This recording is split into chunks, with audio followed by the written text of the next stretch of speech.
Okay, wow. I know this is going to be an episode that people either love or hate. Episode 7 of The Changeling was an episode that offered a lot and gave us answers in the form of riddles from questions that were first put to us in episode 1. Focusing on Apollo's mother Lillian as we saw her voice her struggles with abuse and also trying to fit into a society and a culture that she felt alien in, all whilst being a mother, this episode was a masterpiece in terms of its execution, but the landing, well, it's definitely going to be a divisive one.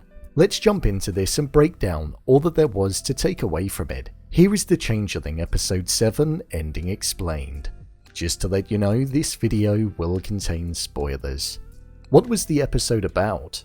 This episode was very much focused on the survivor guilt and entrapment that Lillian felt whilst in the US, but more specifically whilst in a relationship with Brian. This was something that stemmed back from the time that she fled her native country and went to the USA. Since then, there was a genocide that took place and everybody that she knew was caught up in it and ended up dying, meaning that she was on her own, so she felt guilty for surviving.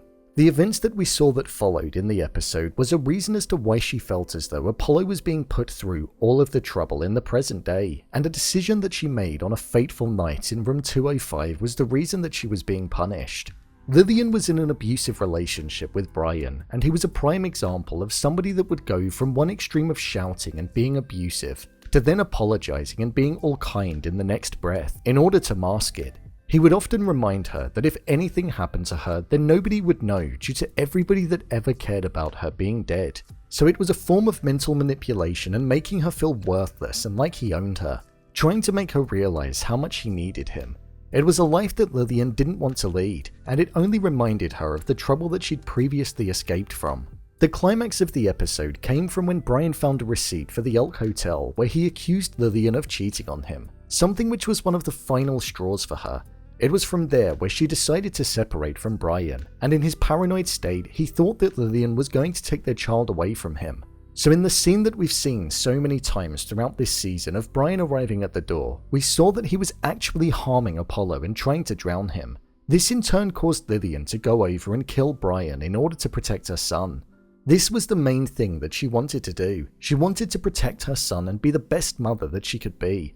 A mother that wasn't like Brian's mother, and unlike hers too. She felt as though what she had done was going to cause her to go to prison, or she'd be killed for the crime that she committed, which would have meant that Apollo would have grown up without any parents, something which was her worst nightmare. But she realized that like herself, Brian had nobody else that cared that much about him, nor any other family.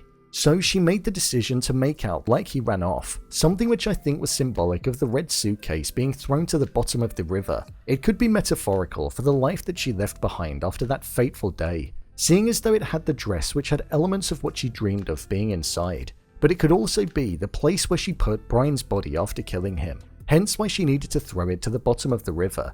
Considering that it looked as though a monster came and grabbed a hold of it as it was falling, that same monster that tried to grab Lillian through the mirror, it makes me think that it was, as an evil secret and act was buried there.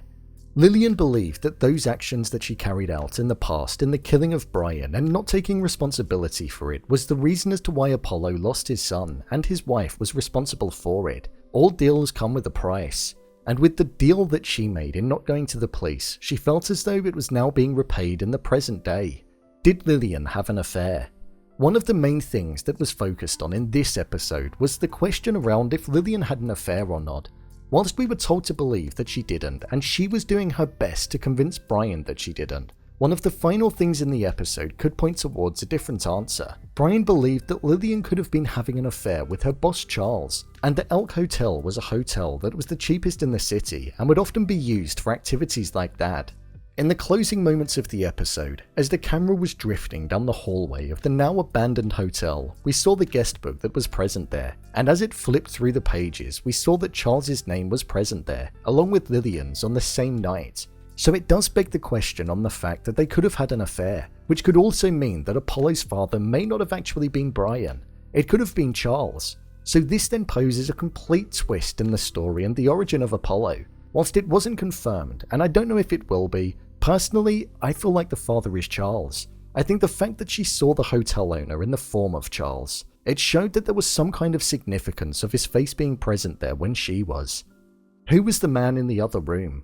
Within this episode, there was a section where Lillian eventually went on to sing to a dying man who was in a room further down the hall. This individual looked exactly like Brian, but he had a disease that was killing him, and it looked as though he was set to die that evening. There was a moment where before she entered, we heard the line, "That's somebody's son," which was a reason as to why she went inside of the room, so that he could have some comfort in his final moments, despite the fact that the other people in the hotel were put off by it. I think this was a metaphorical representation of how she saw Brian, a sick man who needed help, hence why the person in front of her took on the image of him. The fact that she killed him from behind and took him away from people, despite the fact that he had nobody, and also the fact that he never got to say goodbye, this was her giving it to that individual.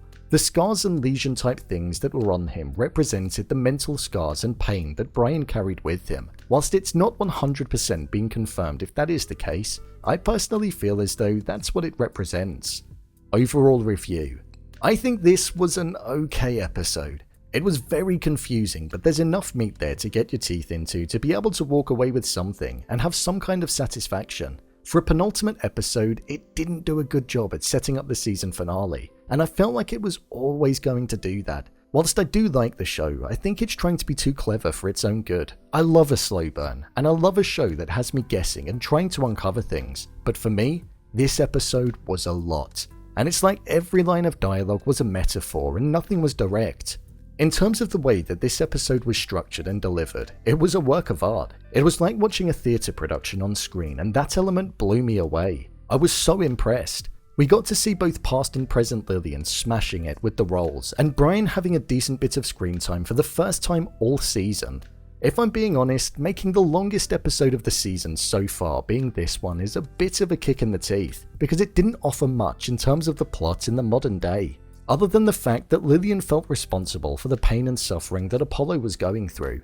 Honestly, I don't know how this show's going to end, but I think it's like what I've been saying all along. This hasn't been created for one season. Behind closed doors, they must have commissioned this for multiple, because there's no way that this show's going to wrap up in the next episode. We haven't been with Apollo since episode 5 of the show, and there's only one left. I'm down for there being multiple seasons. I just hope that the season finale offers some answers to the burning questions that we've got. Bring it on. So, there you have it, The Changeling Episode 7 Ending Explained. If you want to see more videos such as Endings Explained, theories and predictions and character breakdowns, then click on the I button. Or alternatively, you can head over to my channel where you'll find them all. If you'd like to give me a show or movie that you'd like me to review, then head over to my Twitter, @BrainPilot_, and tweet me what show or movie you'd like me to review next. And finally, if you'd like to see what I rate the latest movies that don't quite make the cut to getting a dedicated video, then head over to my Letterboxd profile. It's where I rate the latest releases in real time. What did you think of this episode? Leave a comment down below, and don't forget to subscribe. I'll see you next time.